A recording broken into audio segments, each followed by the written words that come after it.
Welcome to Most Love Wrestling, the place where wrestling is most loved. Now, after this SmackDown, I was in high spirits, and I'm actually a bit more excited for Saturday night's main event that's going to happen in a few hours. A lot more excited than I was last week, and that's due to a couple of correct decisions, because you know how WWE be sometimes.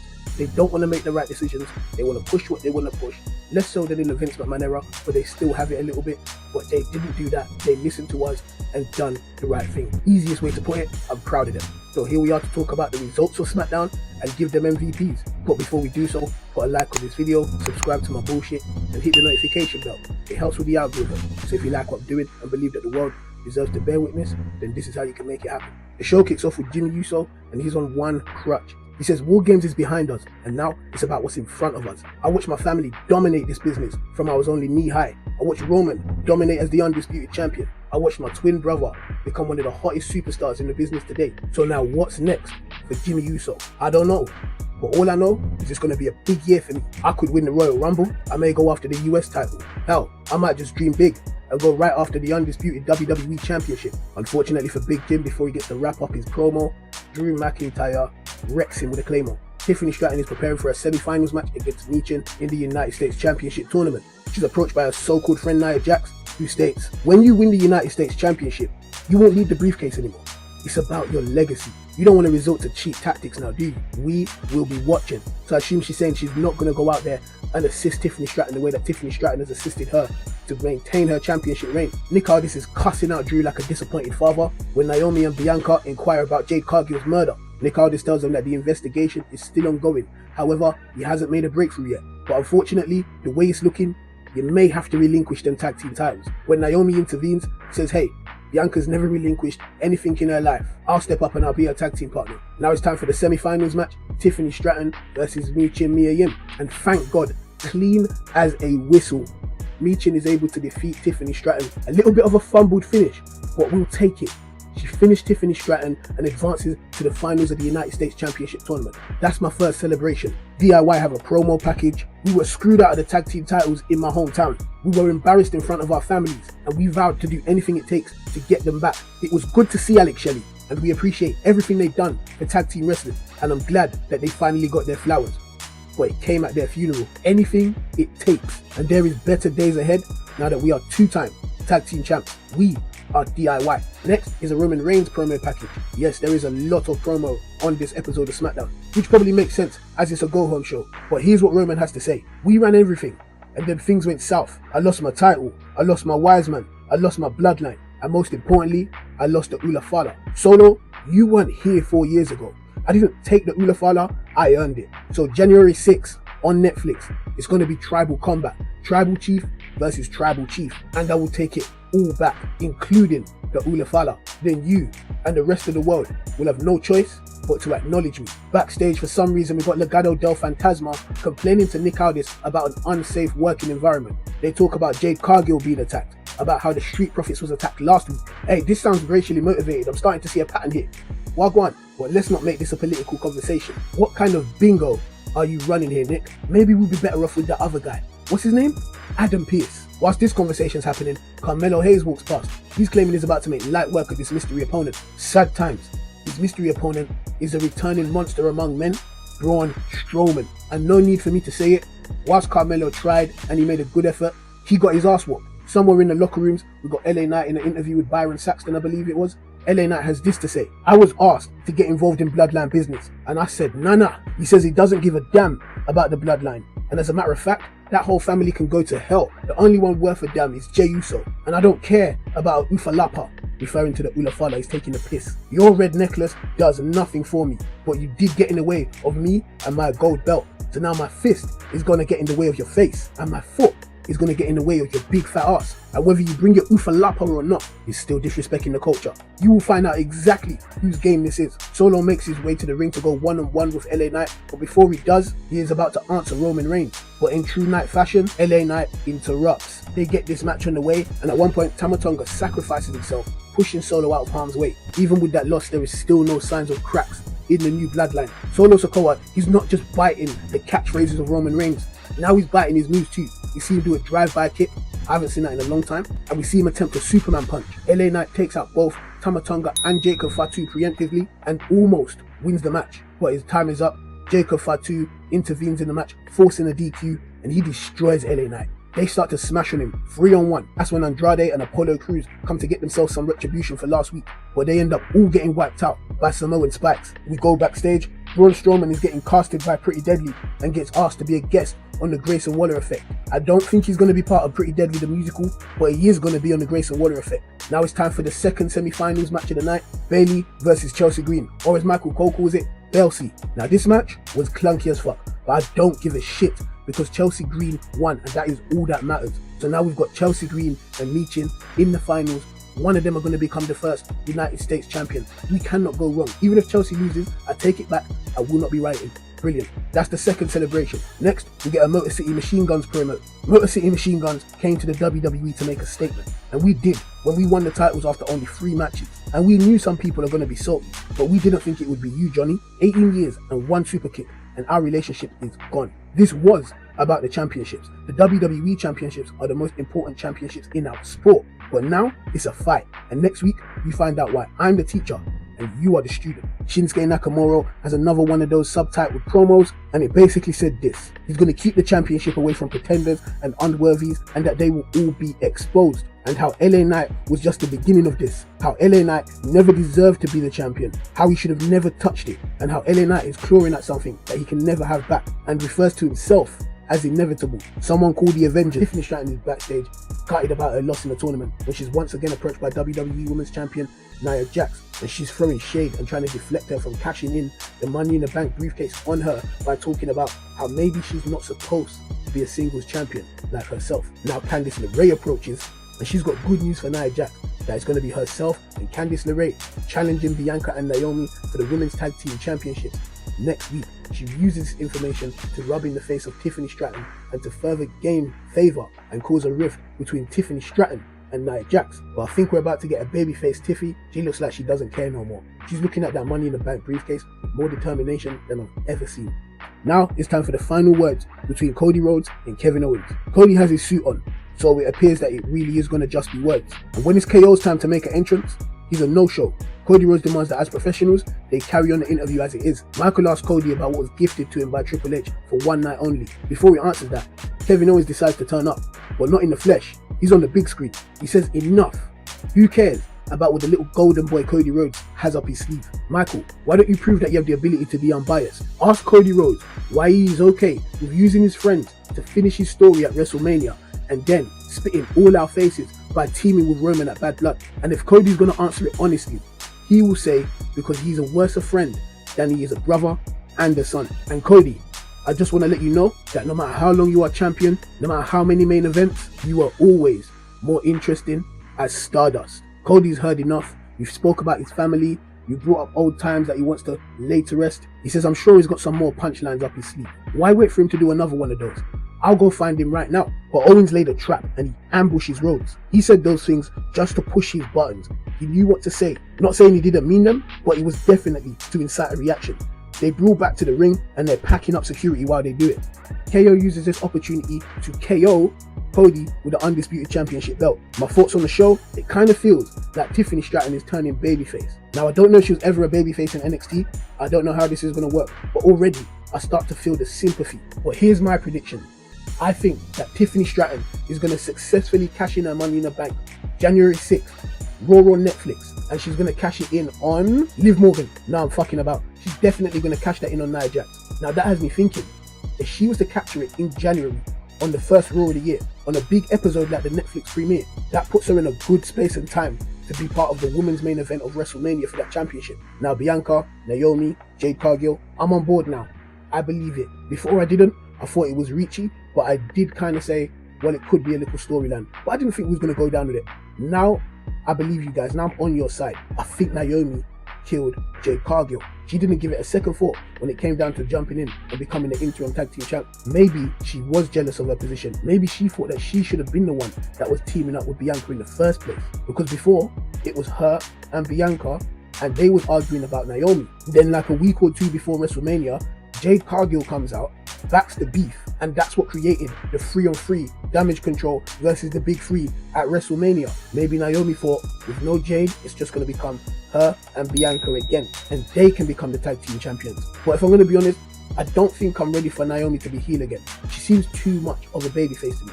She seems so nice, so happy. It's very hard to imagine her being angry and acting like a dick. But it's low-key disrespect to tell people their abilities and tell people their ranges and their acting skills. Let her do it, let's see what I want. But we have seen it before, and it wasn't the worst thing in the world. Naomi's improved a lot, so if I'm going to be honest, maybe she could knock it out the park. That being said, I could be accusing her of all of this, and she could have just been doing what she did this SmackDown because she wanted to be a good friend. But at the same time, we know that this is WWE, and they are always on some bullshit. And thank God, my prayers were answered. Our prayers were answered. Not only did we get Michin, but we got Chelsea Green, the perfect finals for this match. I'm not trying to say that Tiffany Stratton wouldn't have been a great participant for the finals of this tournament. Of course she would have. But let's be real, we need to build more stars. We build more stars by creating different opportunities for different people. Now we can see the full volume of Michin in a title situation where she can be consistently around a championship. She wasn't allowed to consistently be around the WWE Championship. She wasn't consistently around the World Heavyweight Championship. Sorry, I mean Women's World Championship. I need to stop doing that. But she can be consistently around the US title or an Intercontinental title. Now they can make sure she's got wings to fly. She can show us what she can actually do and not be hindered. And all of that can be said the same for Chelsea Green. These people are not likely to be WWE or World Champion. And whilst Chelsea Green has a lot of popularity, she's not seen as a star. Tiffany Stratton has the popularity, is a star, she is the big name. That's probably why I thought that she would be on Saturday night's main event. But no, they done the right thing and decided to invest in more than just the talent we already know. I am telling you, man, they could really teach Vince McMahon a little something about creating stars, because this is how you do it. And as for Michin and Tiffany Stratton, this is only poetic, because if you saw all the disrespect that Tiffany Stratton done to Michin when she first joined the main roster, Michin definitely deserved to get this lick back. Braun Strowman is back. I'm happy to see that he's recovered from his injuries. I did think it would be Trick Williams, and that's only because he said somebody special to you. Obviously, the size of Braun Strowman, he's special to anyone, so it does still make sense. But that was me being a little bit reachy, because when you think about it, Trick Williams is busy down on NXT with the NXT Championship. Unless he's going to drop that thing, it's not likely that he's going to be a part of SmackDown and a part of NXT as the champion consistently. I don't think that that's really feasible. Cody and Kevin, if I'm going to be honest, I don't really have any new thoughts. I think I really have said everything that I need to say in my previous videos. All it is now is I'm just waiting to see it happen. If I have to say something though, it's been well booked and we get to see the culmination in only a few hours. And as for that gift for the one night only, it's definitely going to be Cody Rhodes donning the Stardust gimmick one more time. We are going to see real life footage of Stardust as the WWE champion. That's going to be canon for one night only. Alright, you know what, let me not give anybody any ideas. Do not play with me and do that. Don't ever do something like that. In all seriousness, I have seen these rumors that are going around that it's the Winged Eagle title or some kind of variant of it, and I think that would be fire. That would be dope. To a lot of people, that's the best looking WWE championship. I disagree. I think the best looking WWE championship is the Undisputed title. You know, the one that Triple H, Hogan, The Rock, Taker, Angle, Brock Lesnar held, Eddie Guerrero. That title is the best looking one. That's the only title that I believe can rival the Big Gold in terms of the best looking championship to ever exist. And I think the only thing that comes next to them is the AEW championship. But yeah, that would be brilliant, and it shouldn't just be one night only. It should be something that we can constantly see. Even if they just make it only for Cody Rhodes' reign, the next person to hold the championship doesn't get to hold the Winged Eagle. They have to hold the belt that is being used now. I'm fine with that. But I do want to see a different shape in the WWE championship other than that square block that we've had for about nearly 2 decades. Solo Sikoa and Roman Reigns in tribal combat. Now, last time we had a tribal combat match, it wasn't what we thought. We thought it was just going to be one-on-one, no interferences, no rules, because that's how it was advertised. But we did get a bunch of interferences from Solo Sikoa, and even Jimmy Uso costing Jey Uso the Ulafala and the Undisputed Championship. And we still don't have a good explanation for that. That's what you should have come out on this episode of SmackDown and talked about. Said, you know what, this is the real reason why I done that all the way back then. But hell, you might say something even more stupid than what you said the first time. So it's best we just do what we do best with WWE nonsense, sweep it under the rug, act like it didn't happen. But this is happening on January 6th, Raw on Netflix, the premiere episode. And from what I'm hearing, they're talking about treating it like a WrestleMania. So I'm thinking to myself that Bloodline rules would be more appropriate. The Rock is on the board. There's no way a board member like The Rock is not going to be present for the premiere episode of Raw on Netflix. So I'm thinking to myself that Solo Sikoa is going to win this match. I'm thinking to myself that that's the day when The Rock is going to align himself with Solo Sikoa, or at least to reveal that he's been aligned with Solo Sikoa this entire time, that he funded and controlled Solo Sikoa as the new tribal chief with this new bloodline. They always said, Jacob Fatu, Tamatonga, Tangaloa, the WWE doesn't want to touch them. The original bloodline did not want to touch them, said they was too dangerous, they're thugs, they're criminals, they're not even allowed to fly to certain cities. That's been the conversation of the new bloodline. And with The Rock being a board member, he can make it all happen by pulling some strings, allowing some leniency, using his name, using his leverage, using his power. I also think there's a chance that we see Drew McIntyre or John Cena be a part of this match, or even a betrayal from the Wise Man. These are the only ways that we can justify Solo winning this match. This is the only way that the loser can walk out of this match and say it's not over emphatically. This is also how we can get The Rock versus Roman at WrestleMania, because if he turns around and says, listen, I'm the true one pulling the strings, I'm the true tribal chief, I'm the high chief, now that's an all new fight. But the reality is, if one of them lose fair and square, then it's over. There's no more discussion about who the tribal chief is. Solo has to put down the Ulafalo if Roman Reigns beats him. He has to fall in line and acknowledge him, and the same goes vice versa. But you know Triple H, he's the master of long-term storytelling. There's no way that he's going to have this all culminate before WrestleMania. Not the Bloodline saga, hell no. But I can guarantee for certain, I feel like the Wise Man is going to have something to do with it. Paul Heyman is going to do something dastardly, like betray Roman Reigns and the OG Bloodline. And I guarantee that Drew McIntyre will rear his ugly head. Now, it's time for them MVPs. In 5th place, I'm putting Tiffany Stratton. Why? Because she didn't bury Meechin. She done what we wanted her to do. Look up at the lights and allow newer stars, or I shouldn't say newer stars, stars that need to be created, come out and have an opportunity for themselves. The United States title represents opportunity. Tiffany Stratton is going to have an abundance of opportunity. Meechin, on the other hand, is not. She done the right thing, and for doing the right thing, whether you lost or not, that means something to me. You're getting the MVP spot. Tiffany Stratton, you know I love you, and I'm sorry for the blasphemy that I've done the last couple of weeks, but it had to be done. In 4th place, I'm going with the new bloodline. Solo Sikoa is looking strong, and that's why the new bloodline is here. Usually he gets packed up, and then Jacob Fatu comes through, he wrecks shop, then Solo Sikoa comes back in, then he starts spiking people, acting like he did something. No, Jacob got dropped, and then he was the one that joined the fight and wrecked shop, spiking Andrade, spiking, who was the other guy?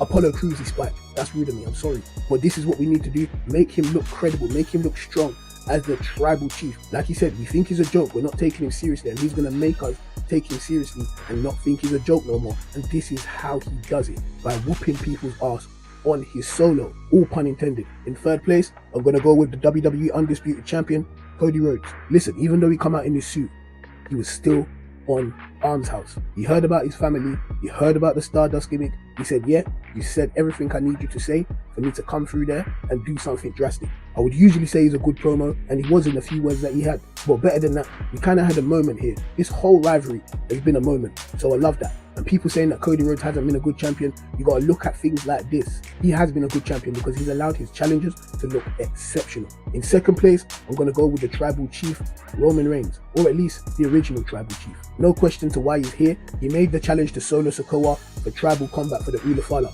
1v1, leave the tribes behind. Let them spectate, as he said. Let us just do this. It should have been that from the jump, but we know this is WWE. We've got to do things a bit more long-winded, get everything that we can get out of it. If they just jumped straight to the 1v1, we would have been pissed because we'd have thought, hold on, wait, there's things that we could do here. Make the whole tribes clash. And they did that. They haven't milked it. They've done it just enough. You've won one. I've won one. As he said, now it's time for us to leave them behind and we go 1v1. And I believe that this should be where The Rock interferes. And even though he wasn't actually at the show, he made us talk. So therefore, he gets 2nd place. And the MVP of the show, and I think this is 3 weeks in a row that I've put this man as the MVP of the show, but he's been going so crazy, he's been going so hard, and I've been thoroughly entertained by this man. I can't speak for everybody else, but I think that this may be one of my favorite versions of Kevin Owens. This Universal KO and NXT KO, those KOs are all-timers. And if you listen to the consistency in what I'm saying, every time KO is a heel and he's after a championship and he becomes ruthless, that's when he's really about his business. That's when he's at his best. And yeah, this week we saw him get personal to set the trap, and he succeeded. He laid out the WWE champion with his own championship belt. But I will say he lost points for not confiscating that championship. because I do believe that if the Winged Eagle title, which was in that briefcase as a gift, so he could have confiscated it, and then Cody could have came with that one, then we wouldn't have had to think about where the original WWE Championship is. Then Cody could have beat him, if he's going to beat him, and then held up both titles tonight at Saturday Night's Main Event. That was my logic. But nonetheless, congratulations to KO, Kevin Owens, for being the MVP for 3 weeks in a row is what I believe. But yeah, as always, let me know who you guys think were the MVP. Let me know what you guys thought about this episode of SmackDown. Let me get your thoughts about what you think about Saturday Night's Main Event. But that's all I've got for you today. Thank you for listening to my bullshit. Don't forget to leave a like. Remember to subscribe and leave your thoughts in the comment section down below.